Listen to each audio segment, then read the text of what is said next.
Never back down and never stop coding.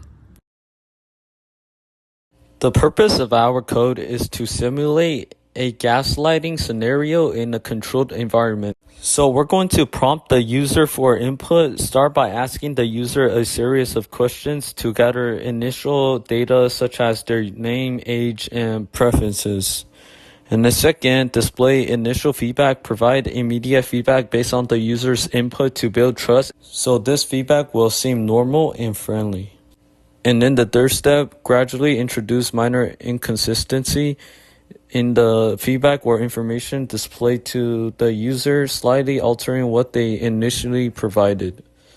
Fourth step, ask followed-up questions. Continue to ask more questions, including follow-ups based on their initial answers, but subtly alter the phrasing to create doubt about their memory.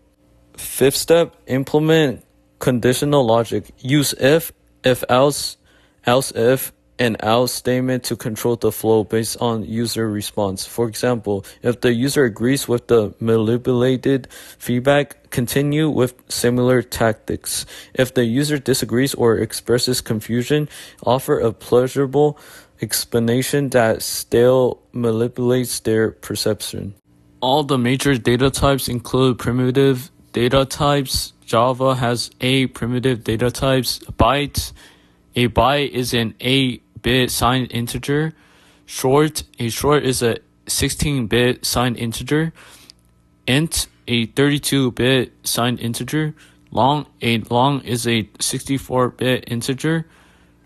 Float is a 32-bit floating point number used for decimal number with less precision than double. Double, a 64-bit floating point number used for high-precision decimal values.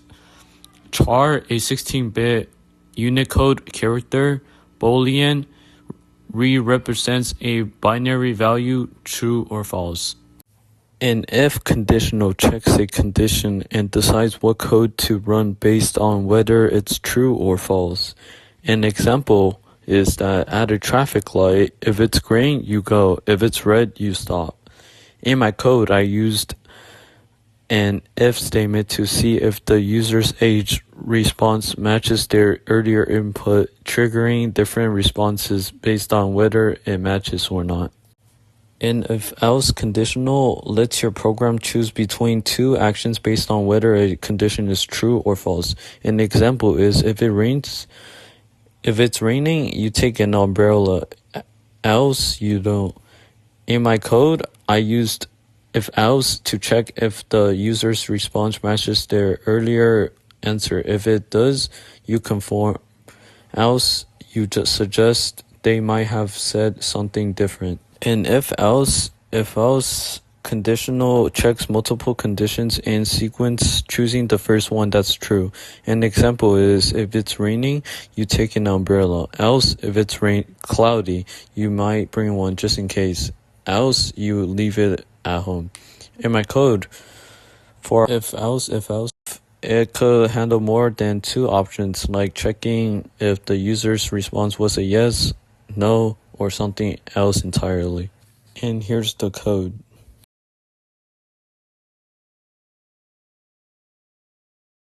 The problem we had was using the if-else code, and we didn't know how it works, so we had to watch some AP Classroom videos, and we got it to work.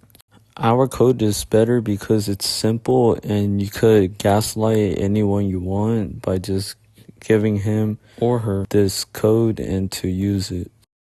And here is our code working the process.